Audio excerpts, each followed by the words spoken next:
I'd like to raise and deploy $6 million worth of investor equity, which would be double our deployed capital. And to do that, I'd like to just acquire 3 new properties to grow our in-house portfolio, is because that allows me the utmost leeway to bring on small investors as possible.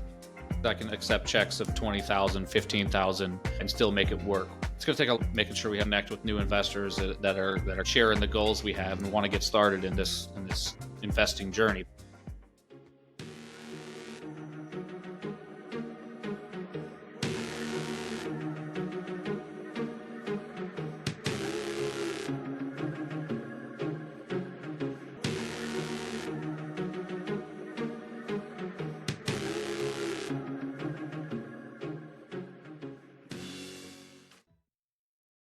Hello, welcome back into the Get Invested podcast with Jordan and Matthias. We're here today. I don't know, Matthias, if we can really call this a milestone per se. I mean, we just made it to the end of the year. That's not really a milestone for the company. I mean, we literally just survived while the earth spun around the sun to a certain point we call the new year in the Western world. But it could be an accomplishment. We are here. Yeah, I mean, we have made it to the end of the year. This is going to be the last podcast we record this year. Now, we got to keep in mind, this is going to test our podcasting skills, Matthias. They're hearing this on January the 6th. So we're going to have to act like we're time travelers. We've jumped ahead, right? All right. Well, we are here at the end of the year. If you listened to us last week, we were talking about how kind of reflecting on things we learned. And this week, we're going to take those reflections and talk about what we're going to try to do in the year 2025. And as I said, that's actually this year when you're hearing that. So that we're just going to talk about goals, maybe a little brainstorming, maybe I'm sure some shenanigans. And, we're going to throw things out there, goals that we have, and we would love any kind of interaction or feedback on those. Or if you want to jump in and help us accomplish one of those, you let us know. But that's what's up with you. I see that we still have 0 decorations. So yeah, this week has been, 100%. I did bring more stuff that's sitting in the corner, but nothing's up on the walls yet. So we're slowly building the design layout on the floor around the walls. Okay. But okay. So we're getting there. So you got like a real life size vision board in there, basically. You just, I envision this here. No. This is your vision board? No vision boards? Yeah, I do know vision boards, but I thought you meant like an actual work vision board. I was like, that's never been me. That's really not us. Yeah. Although it would be fun to just get some random pictures and put them up there. I got to say, anytime that I'm at a loss for some random pictures. Yeah. See, and I think vision boards, I've never wanted to do one either, but it would be fun just because every time you see one, it's like just a cutout of I don't know, Michael Jordan, and it means something very specific to them. I guess that's a dated reference. Yeah. Steph Curry or whatever. Yeah. And it's like, what does that mean? And it's just something completely tangential. It has nothing to do with basketball or stardom or anything. If you notice behind me, this big piece of paper, that was my wife hung that from you remember, we got those really steep stairs and there's the wall coming down in front. She hung it from there when I got up on my birthday. Apparently the song Out of Touch by Hall & Oates, #1 song on my birthday.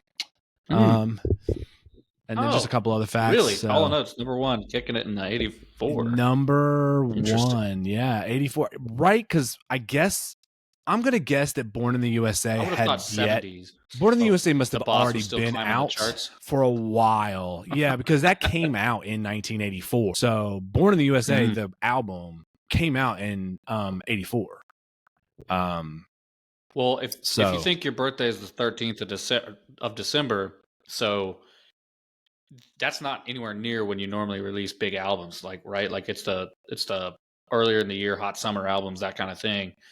So that's what I'm thinking. You'd like to think that maybe Hall & Oates caught up and overtook him finally as he was fading from. Oh yeah, he had reigned. I'm sure he had reigned for months. And Born in the USA in particular probably had been #1 for quite some time. Yeah.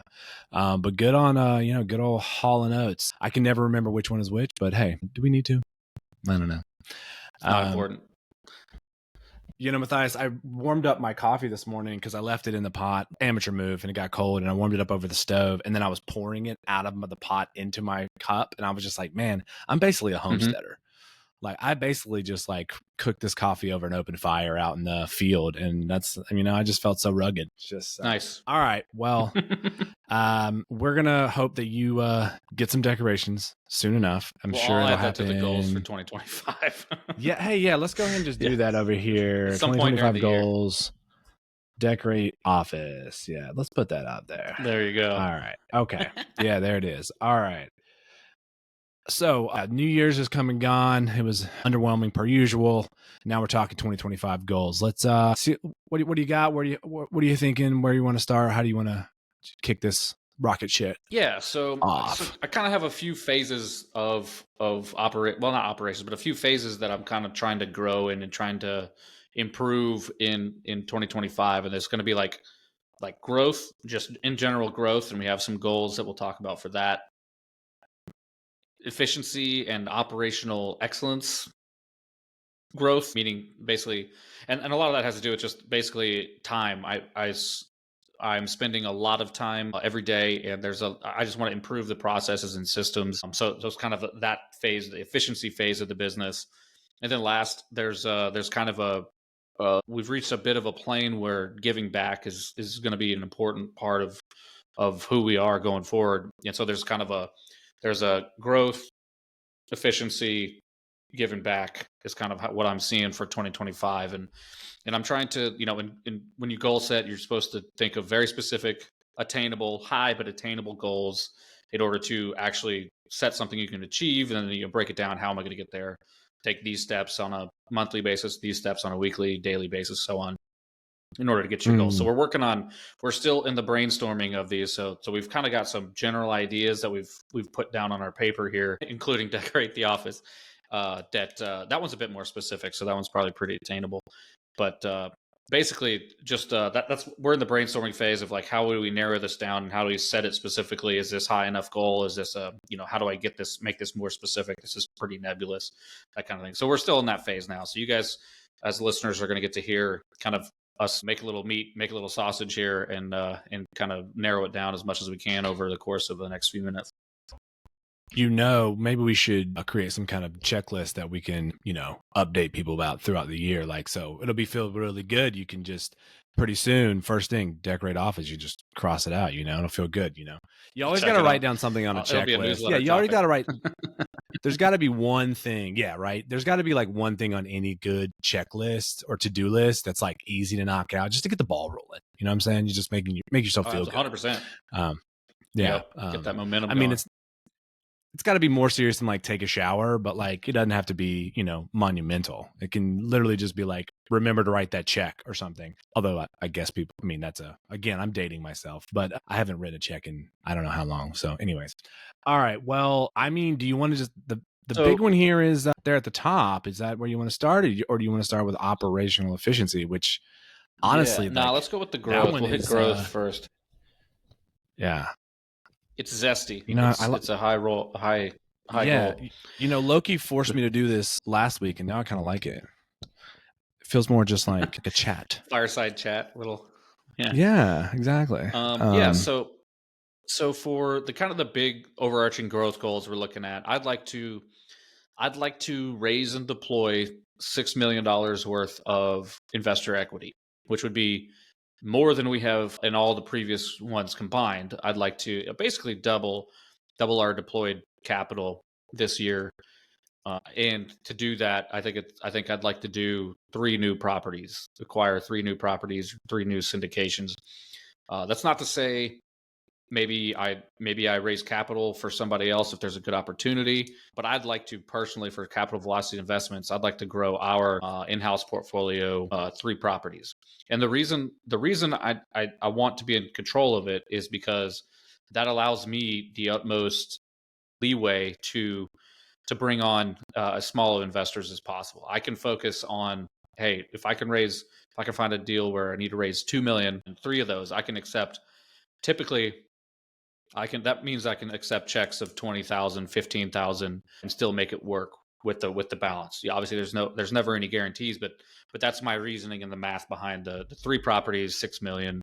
I think that's doable. It's going to take a lot of new investors, making sure we have a good way to connect with new investors that are kind of sharing the goals we have and want to get started in this investing journey. But I think that's attainable. I don't know. What are your thoughts on that, Jordan? Well, yeah. So I just went and checked, and I don't know. I mean, I don't think this is sensitive. We can cut it if it is, but we have currently about 3 under management, not counting things that obviously have gone out, like that you've closed and stuff like that. So that would be like doubling what is currently operating, if you will. Now, that's not counting Lex, if you though. Correct, as well as Viera. So assets under management, like capital raise, is right around, is a little over 5 million currently that we have raised in actual operating syndications. So it would literally be doubling our what we've done so far. I agree. Okay, I see what you're saying. But I think it's yeah. Yep. Well, no, it's a great goal. I think it's, I mean, I was actually thinking about this earlier. We really need to put this on the goals, is to like build in some institutional timelines. Of course, that's what we're doing. But one of those timelines we can't forget is, there's when CVI first started. You got to have that birthday built in, but you got to also have like when we started phase 2, right? We need to remember, I mean, we were looking back, like, when did we get started with this? And we were like, oh, sometime in April, maybe March. What was it? Right. So we got to, I think we need to be a little bit more certain about when things kicked off. But that's that's how organic it was, is that we had no idea what it actually was. It was just a continuously moving process that was absolutely. Was not so, now, I mean, obviously the math here says 6 million over 3 properties, 2 million a piece, but I mean, I'm assuming that of course is not necessarily the plan, but roughly you would we were aiming at like $8 million properties ish. I mean, what are you thinking about size? Yeah, pretty much. Well, it depends on what kind of property. So sometimes you'd have to carry more for capex, depending, probably about a $5-6 million. Sure. That would be kind of the 6 million, 7 million, 5, somewhere around there would be perfect, because then that would be. And again, the goal in the the mission statement for CVI is that we want to connect it to the lowest level of investor, the beginning investor. So that literally means I have to keep the minimum investment low, and as a product of that, the purchase price relatively low. Obviously, I can bring on partners that we can alleviate some of that, and then maybe my investors only provide X amount, and smaller checks. But then it gets more difficult the bigger the purchase price is, and the equity required. It gets more and more difficult to let in the $15,000 investors. Right. Because I mean, as we all learned last week, in case we forgot, there's this cap of 35 non-accredited investors. Correct. Not last week. Correct. I'm sorry. That was I don't know, 3 weeks ago now. Day. Anyways, previously quiz day. Yes, exactly. Now, so yeah, that was actually going to be my next question, was bringing on, some other people to, is this, you're going to be, the goal is for us to be the lead, but then gosh, I can't talk about that. Plenty of other players who are wanting to get started. Other people. Yeah, exactly. And honestly, it's ideal because it takes a lot of the pressure off. Especially if I partner with somebody whose investors write bigger checks, if they have a whole bunch of accredited investors that write $50,000-$100,000 checks, that takes a lot of the pressure off of me. I don't have to say no to as many of the lower check people as I might have to in order for us to actually make it to the goal. And I'm not just letting a few in at the very end. I can just with confidence say, hey man, we're doing good. We've got, our goal is 2.5 million. We've got 1.5, and there's only 2 non-accredited investors in there. So I've got 33 to play with. If you've got 15K, come on in. That's kind of my thinking along those lines. So one of my, I guess, questions would be, I mean, of course, sounds good to me, obviously, but in all ways, every way. But I'm wondering, this seems like to me one of the ground game. We're going to have to up the ground game a little bit as far as finding not so much the property, but partnering with property management, finding some more third-party partners, essentially. unless we can Yeah. just clone Heather and send her everywhere. I mean, unless we can. Well, I mean, Unless ideally, that we'd becomes find possible these. and ethical. Yeah, that's a whole new can of worms. Yeah, I mean, ideally, these happens in markets where we're built out. But yeah, I mean, it may very well require building out more markets, and we're doing research on markets I would say all the time, a little bit more seriously lately. Um, it just is a way to broaden that net that we cast to find the properties that fit all these goals that we have. And actually, that's probably a pretty good segue is to when we move into the operational efficiency side. Yeah, is expanding that team, Mm, whether in strictly personnel or just capability efficiencies, our softwares and all these things that we're learning as we grow here. I think that is going to be required in order to one get more access to more deals and be able to effectively analyze those deals, have the time and the bandwidth to be able to assess more deals as we're coming in to find these better deals. But also, we're going to need more investors. If I went to every investor that mm, I've ever invested that has ever invested with me at this point and said, "Hey, we need let's just say $6 million," we're not even going to get close. I just, no, we don't have that right now. So we're going to have to get more efficient on our outreach and to, hey guys, this is a good opportunity for people. Tell your friends. Something I've talked to, marketing people about is I want to get better at asking for referrals. It's like, hey, if you guys appreciate what's going on over here and you have a few friends that would benefit from this or are interested and you think might be interested, I want to get people to start. I'm bad about asking things like that, but I mean that's how I help people, right? And help connect these people to these investment opportunities. I have to reach them first. They have to hear about it. And one of the ways is through, and that's, if your friend has done it and has a track record to show for it, then you're so much more likely to believe and trust the system that you're absolutely. investing in. If you know what Absolutely. I mean? Yeah, Yeah, referrals. I think that would mean that matters more than probably you saying like, "Hey, here's 38 properties that I have like successfully syndicated, and here's the ones that sold, and here's the ones making money." I mean, them saying, "Oh, well, my best friend invests with you, and he speaks highly of you." That's worth all of that. That's worth the best Yeah, a huge investment track summary record. breakdown Agreed. Yeah. ever. Yeah, yeah. I mean, not that this really counts, but I mean that's why I jumped in immediately when you came to me in 22 and was like, "Hey, I'm going to do this thing. I'm doing this thing," and I'm like, okay, cool. I'm here. Tell me what to do. I'm going to go back to writing my lesson plan about, I don't know, probably some article. Yeah, so that's absolutely true. That I think that's probably, honestly, it's so interesting how much of this is just word of mouth like that. I mean, but it makes sense. I mean, you can get convinced to buy a product by words and by pitches. Mm-hmm. Yeah, it's a little bit different. It's more different when it's, I'm going to throw a huge Yeah. chunk of True. cash. Yeah. And all I'm going to have in reference to that cash is a number on a screen and on a piece of paper. Yeah, So and a yeah, I lot of mean, hope. right. Yeah. So absolutely. Absolutely. That is an interesting thing because that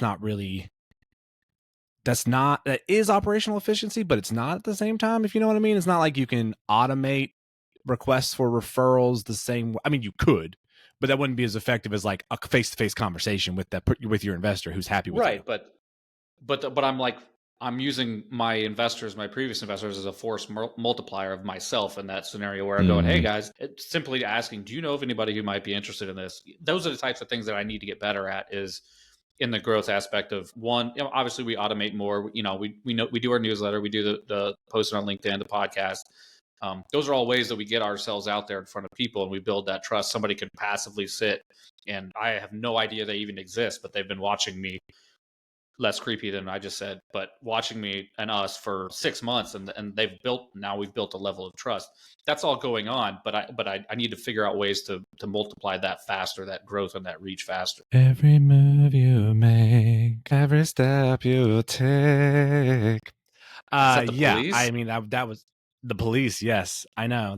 I think that's Yeah. like literally. I mean, it's such a thing for a certain generation to get all like swoony over Sting, and I'm like, yeah, there's that one song that sounds really creepy. I think there was more, but that's that's like all I know.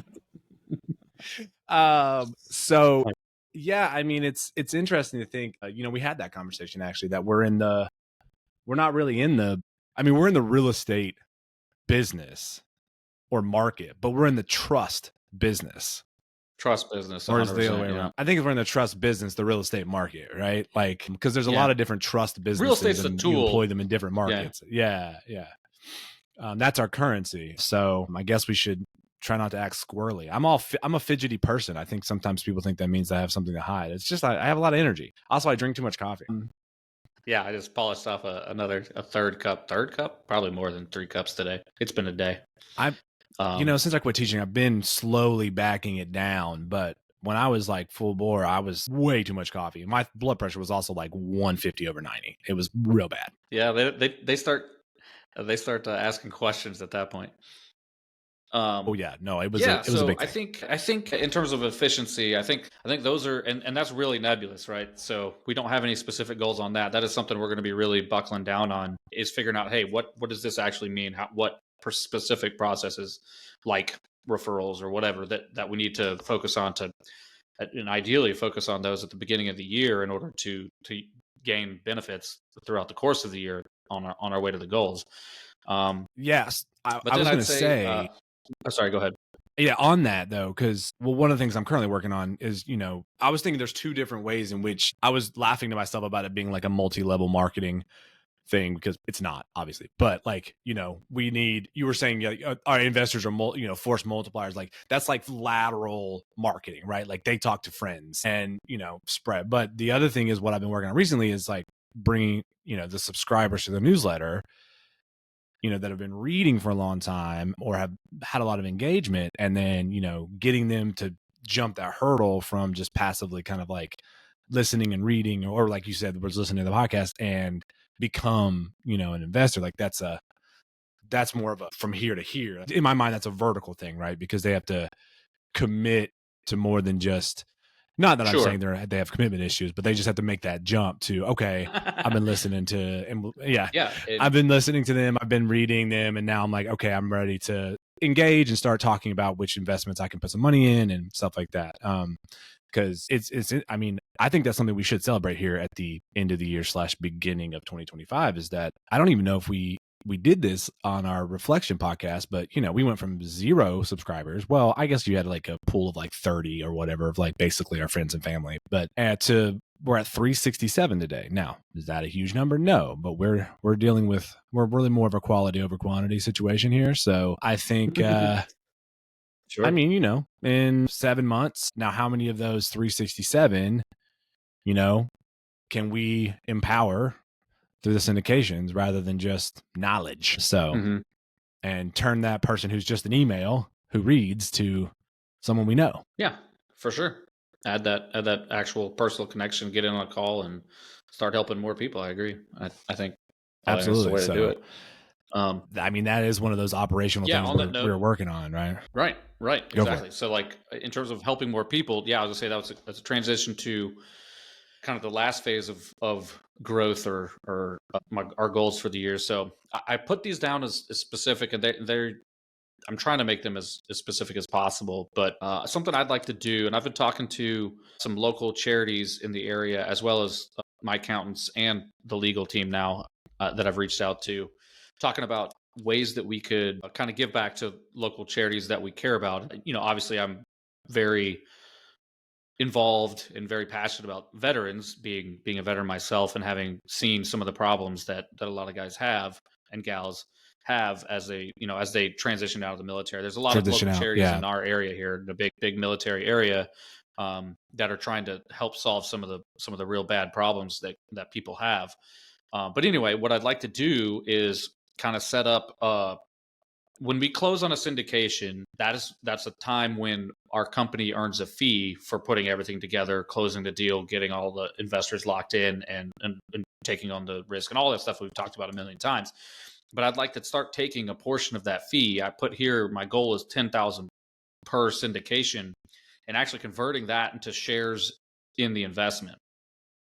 And I've been talking with accountants and tax people as to how that will work out. And actually, Adam, our resident financial advisor, he's going to help me with some of the specifics on how to set up these funds. But basically, I can do a direct donation to a specific charity and they'll own those shares for the life of the investment.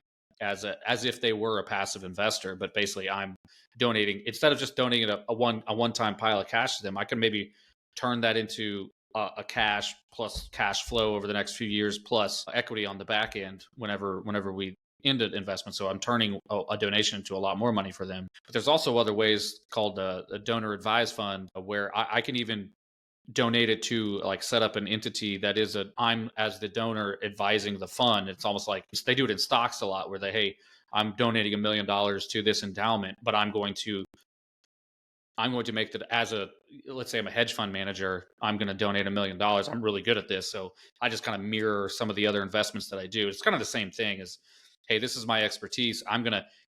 If I manage your investment this for you, this endowment or this donation, it's going to be very productive for you in the long run, more productive than if I just gave you a stack of cash. Yeah. Okay, that's super cool. I saw it on here and I was like, oh, good, charity. Like, and I was gonna make jokes about, like, I have this charity we can donate to. It's called Carolina All Saints Hospital. You can just put the initials there, CASH. But that is Nice. so much cooler than, like you said, just giving a stack of cash. Not that there's anything wrong with giving stacks of cash. I'll accept any stacks of cash that people want to give me. But that, I mean, I feel like, because I was confused when looking at our list here, you had start a fund and then test interest. And I was like, which one are we doing? But this is a different kind of fund. So I'm assuming that this kind of thing is pretty much how all scholarships are endowed, basically, like at a, when they say they're endowed and they keep producing, like, if, say, like Danny Green the other day, this is a while back, created a scholarship for a basketball player. And, that's not just like, here's $1 million, use it till it runs out. This is an investment that's going to keep producing. And there's all these kind of different ways you in put which an to do it. And that's asset super in cool. that trust or that charity or whatever, that fund, whatever it is, and then the income off of whatever that, and maybe it eventually will run out, but it could be a portfolio, it could be whatever. But yeah, it'll be something along those lines. And then theoretically, that I could use, let's say if I set up this donor advised fund and then donated assets in terms of investment shares to people, then I could potentially continue to grow that for a long time and keep passing out. Maybe I find a few new charities every year, or this one's kind of accomplished its mission, or this one has changed leadership. I don't necessarily like it.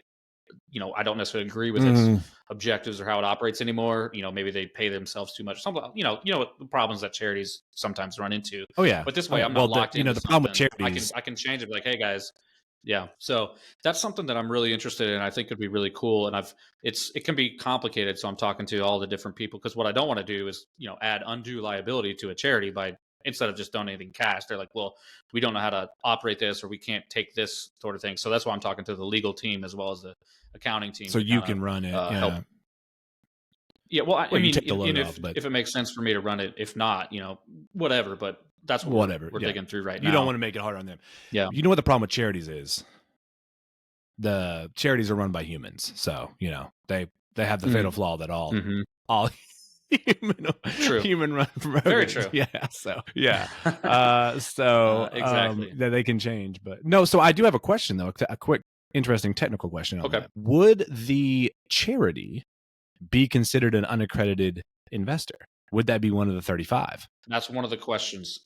That is one of the questions that I have out, because they might be, or if they're a bigger charity and they they have assets, they have millions of dollars from other they might qualify as, and that's some of the legalities I'm looking into. So that's it'd be really interesting if you those are some of the specific details. Yeah, you're like, hey, can you tell me how much your building is worth? Why do you need to know? I promise it's for a good reason. Yeah. Yeah. You'll thank me later. Now just answer, I promise. Yeah, this is questions. Exactly. Can I see your books, please? What? Yeah. So, okay, let's move just for a second to some lighter hearted ones for a minute. There's a big one on here, and this one's not really for me, although I'll go along with you. But this one's really for you. We need a new headshot. This has been commented on by actual investors. Now, granted, they're also friends, but still.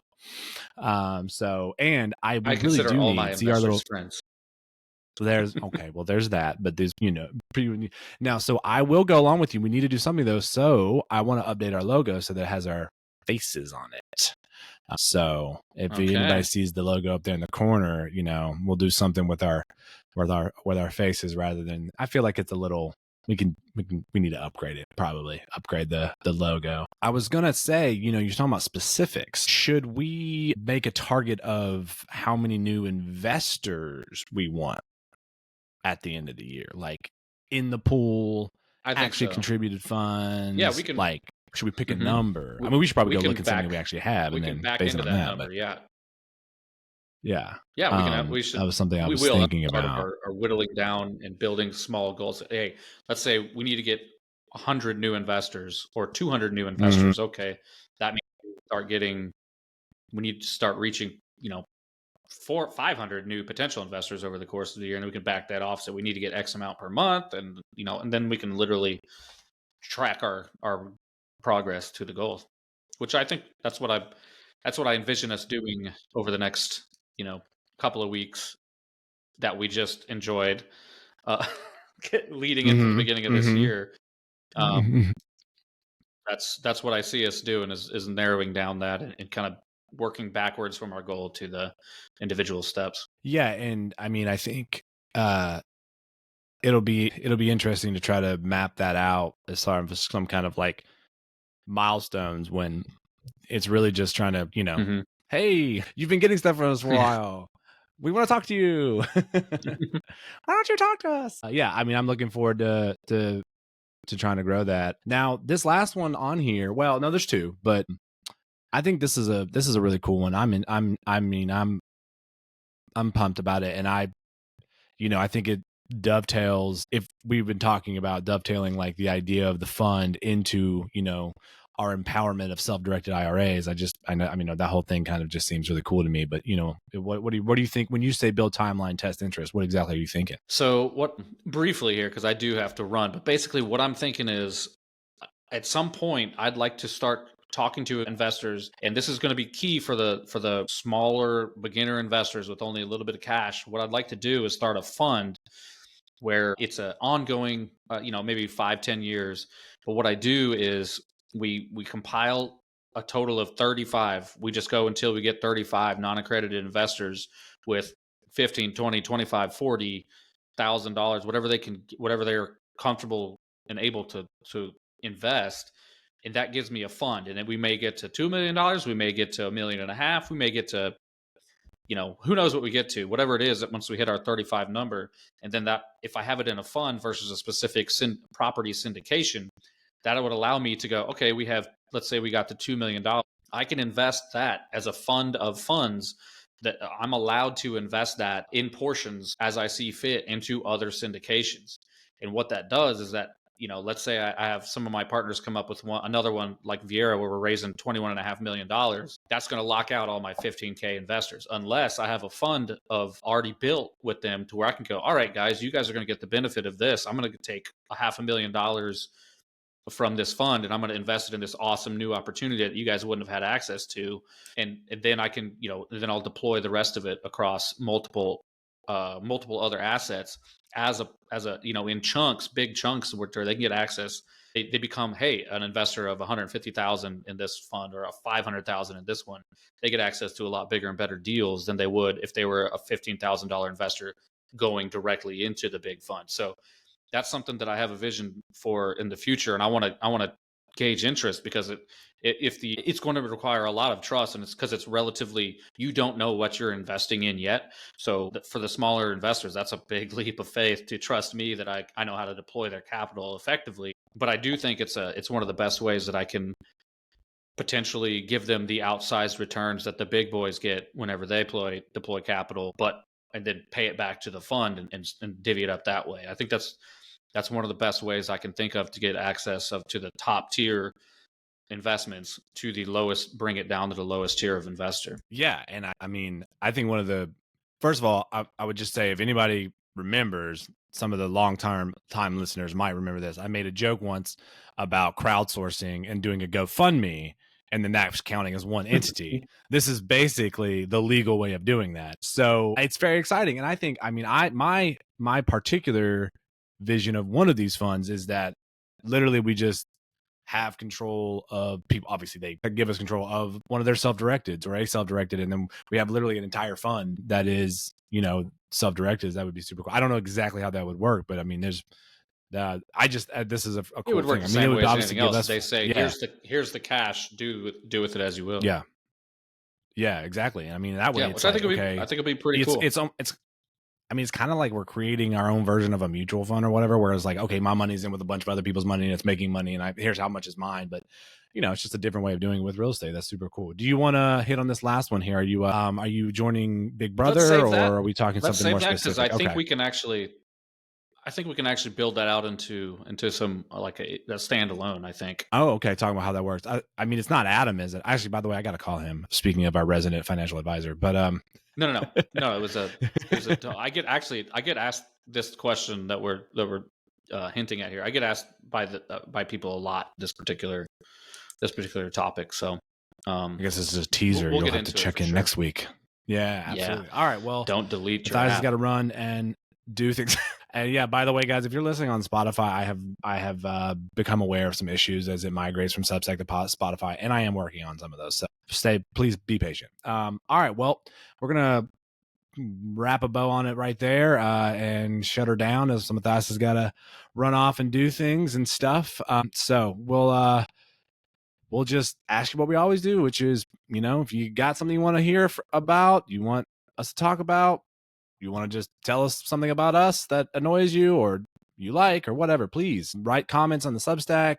You can do it on the Spotify, send us an email, 5-star, heart, share, restack. I mean, that's a big thing for us. If you want to just share this on the Substack, that'd be great. Anyways, we're going to get out of here. I'm Jordan. That's Matthias. And this has been another edition of the Get Invested podcast. Later. Thanks, everybody.